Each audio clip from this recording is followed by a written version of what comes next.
Intermediate পাশও না, সেই সমস্ত মানুষগুলো বিএনপিকে নিয়ে কি পরিমাণ লাফালাফি করতেছে। কিন্তু আপনারা একটু চিন্তা করে দেখবেন, বিএনপির অনেক নেতা যারা ছাত্র দল করেছে তারা 40-45 বছর পর্যন্ত ছাত্র দলের তারা নেতৃত্বে ছিলেন। এই সমস্ত মানুষ দেখে আপনার দেশ গঠন হতে পারে? দেশ গঠন হতে পারে না। আমাদের বাংলাদেশের ছাত্র সমাজ যেভাবে জেগে উঠেছে, তাদের হাতে যদি আমরা দায়িত্বটা দিতে পারি, তাহলে তারা নিশ্চিত একটা ভালো গন্তব্যে নিয়ে যাবে। তাদের মাধ্যমে যে রাজনৈতিক দল গঠন হবে, রাজনৈতিক অ্যাক্টিভিটি হবে, সেই সমস্ত রাজনৈতিক দলের সাথে আমি বিশ্বাস করি দেশের জনগণ থাকবে।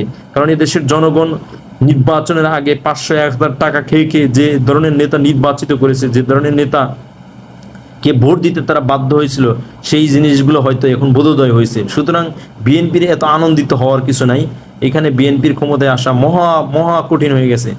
বিএনপি এবং জামাত হয়তো চিন্তা ভাবনা করবে 3 থেকে 6 মাসের মধ্যে তারা আন্দোলনে ঝাঁপিয়ে পড়বে। কিন্তু আমি এটা নিশ্চিত, এই দেশের ছাত্র জনতা তাদের ডক্টর মোহাম্মদ ইউনূসদের